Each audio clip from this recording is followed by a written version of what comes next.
pertemuan ke berapa ini? 15 ya? 14. Oke. Pokoknya minggu depan UAS saja.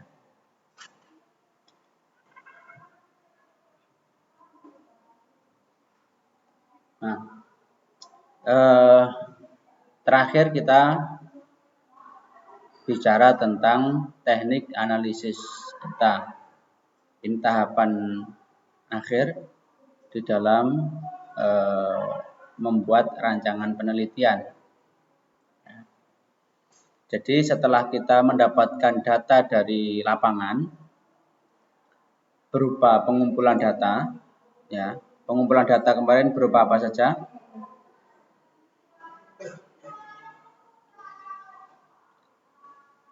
Pengumpulan data berupa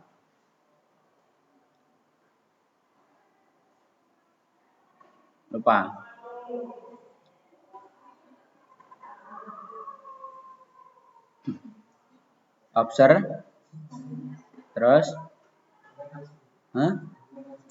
satunya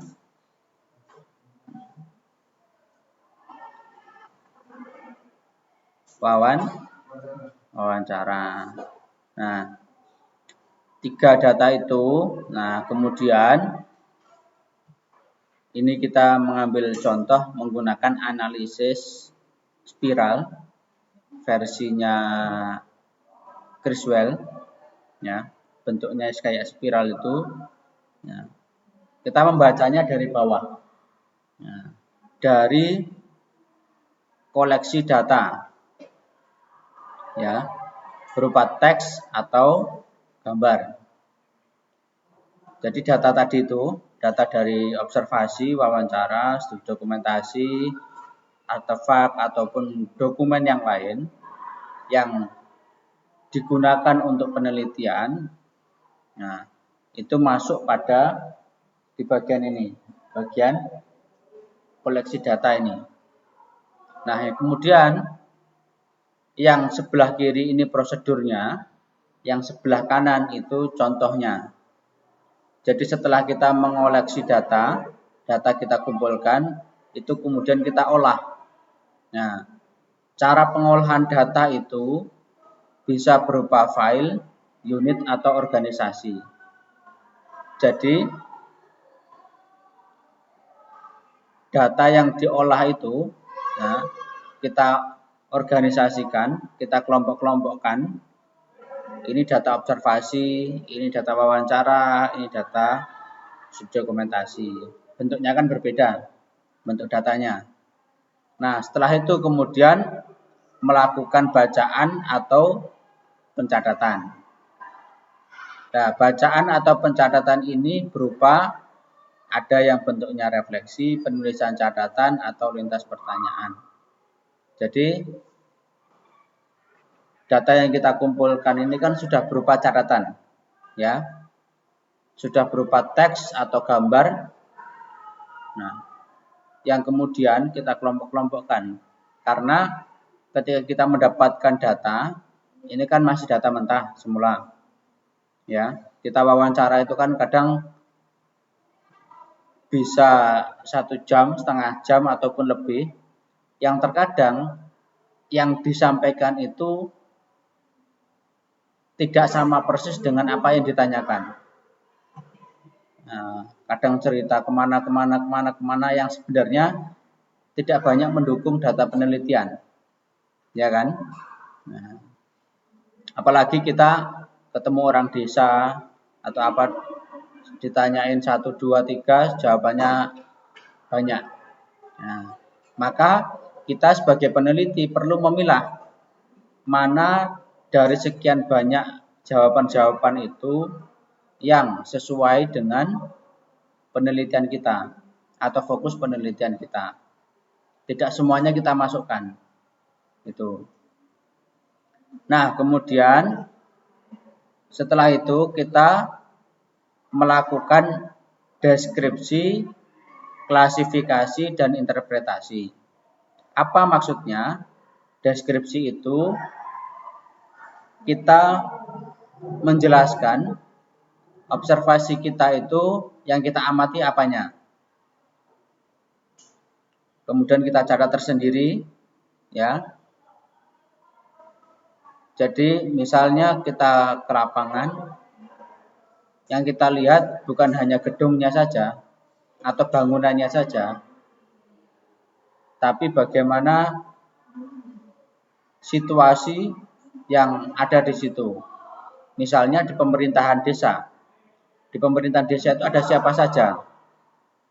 Misalnya ada kepala desa, ada sekretaris desa, ada kaur, dan seterusnya.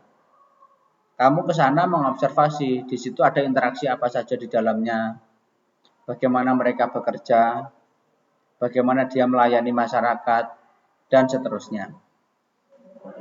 Nah, kemudian kita klasifikasikan, ini jenis data wawancara berupa pelayanan, wawancara berupa interaksi dengan masyarakat, wawancara dengan kepala desa terkait program pemberdayaan masyarakat misal. Nah, itu kita klasifikasikan, ya, kita pilah-pilah. Jadi data tadi kan data umum, data masukan awal tadi. Setelah masuk pada tahapan ini, data sudah kita bagi-bagi. Jadi sudah nanti ini berfungsi untuk memudahkan peneliti untuk membagi. Jadi kita misal punya 3 pertanyaan. Nah, 3 pertanyaan ini pertama mengenai data apa? Data misalnya terkait pelayanan. Nah, seputar pelayanan kita sendirikan, kita kelompokkan sendiri. Itu namanya klasifikasi. Kemudian data mengenai interaksi antara warga masyarakat dengan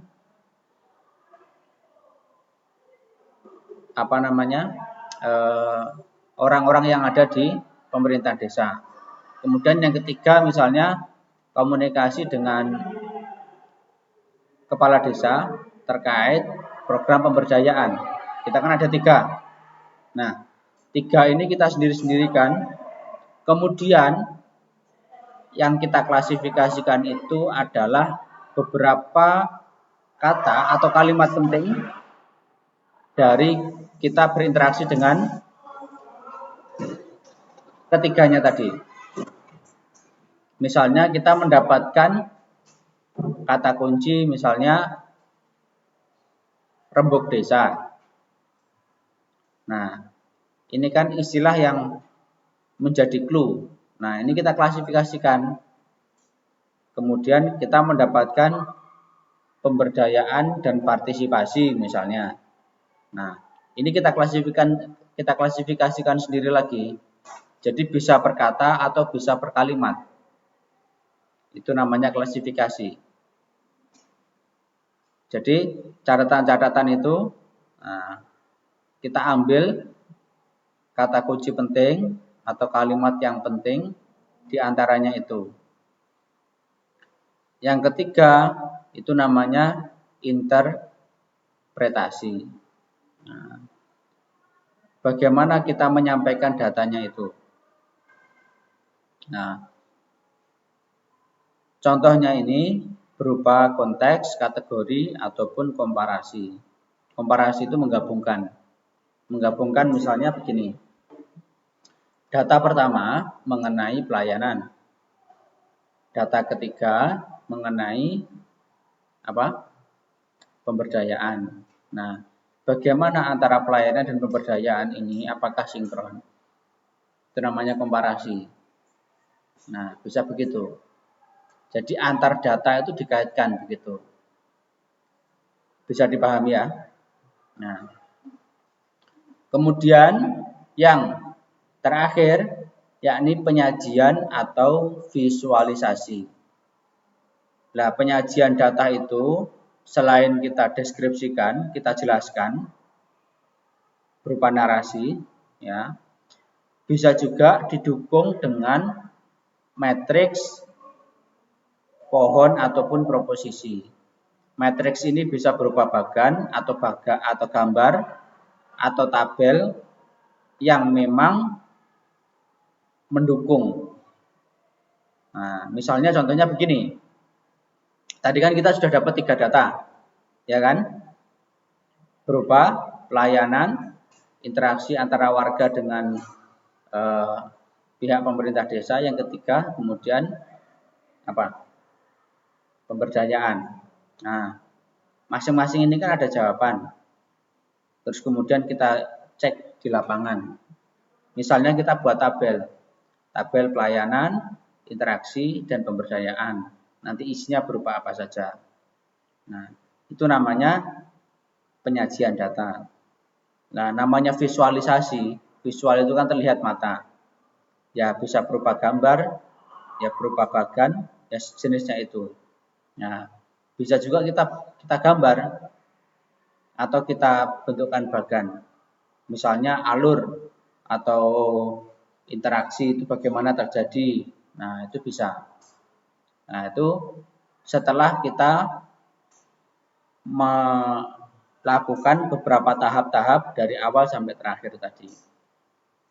Nah, yang terakhir proposisi itu seperti kita belajar logika itu.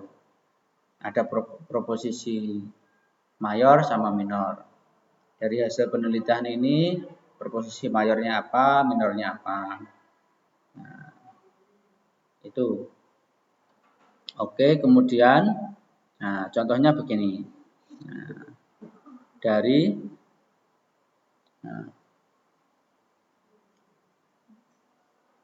ini contoh dari masing-masing ya, jenis atau metode penelitian. Ada yang biografi, fenomenologi, grounded, etnografi, studi kasus. Nah, cara menyajikannya, nah seperti ini. Nah, jadi dari masing-masing itu pada intinya itu hampir sama. Nah, cuman penekanan di masing-masing data yang diolah, data yang dideskripsikan itu yang berbeda. Nah, itu bedanya. Nah, tapi data utamanya sama. Ya, berbeda cara menjelaskan. Itu. Jadi kenapa kita kok kadang perlu memilih ya menggunakan biografi atau menggunakan fenomenologi atau menggunakan etnografi atau menggunakan studi kasus. Nah, itu berkaitan dengan sudut pandang. Makanya diawali dengan paradigma. Nah, jadi perspektifnya menjadi berbeda. Satu data yang sama dijelaskan dengan fenomenologi, dengan studi kasus itu menjadi berbeda. Datanya sama, ya, cara pemerolehannya sama, tapi cara menjelaskan dan cara menganalisisnya yang berbeda. Karena apa? Karena di masing-masing itu teori, pendekatan, ataupun konsepnya yang berbeda. Nah, sudut pandang juga berbeda. Nah, sama, misalnya begini, saya melihat kalian dari depan. Nah, akan berbeda cara saya mendeskripsikan ketika saya melihat kalian dari belakang. Sama dengan seperti itu. Nah, jadi kenapa kita menggunakan masing-masing pendekatan begitu? Kenapa kok nggak dicampur aja? Kok nggak satu aja misalnya? Nah, ya itu tadi. Karena bergantung pada persepsi bagaimana kita menjelaskan. Nah, kalau fenomenologi menuntut kedetailan, ya. Kalau studi kasus menuntut adanya runtutan kejadian atau kasus yang penting. Nah, biografi menjelaskan terkait apa yang harus ditonjolkan dari satu tokoh. Ya. Kalau grounded itu betul-betul mendalami, ya, mendalami sampai ke akar-akarnya, sampai kita menemukan ya, hal mendasar dari kejadian di lapangan.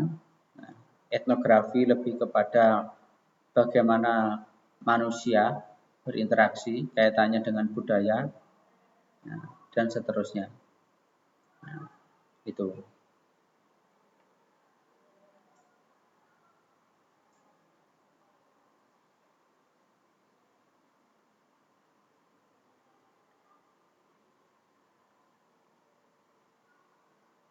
Nah, ini salah satu contoh singkat ya, bagaimana kita menuliskan proposal penelitian kualitatif. Ya, ini format ringkas ya. Pertama ada latar belakang seperti yang kita ulas sebelumnya itu, rumusan masalah, tujuan, kegunaan. Kemudian, landasan teori atau tinjauan pustaka berupa penelitian terdahulu atau berupa konsep, teori, dan sejenisnya. Kemudian yang ketiga, itu metode penelitian, runtutannya seperti itu. Ya. Ini yang berbasis penelitian lapangan atau field research. Jadi ada yang penelitian itu tidak berdasarkan lapangan, tapi berdasarkan kepustakaan, itu juga ada. Nah, tapi yang versi yang ini kita menggunakan pendekatan yang penelitian lapangan. Jadi kita terjun ke lapangan, menemui kelompok sasaran, menemui informan kita membutuhkan data apa, sesuai dengan keunikannya masing-masing. Nah, seperti itu. Oke, ada yang ditanyakan?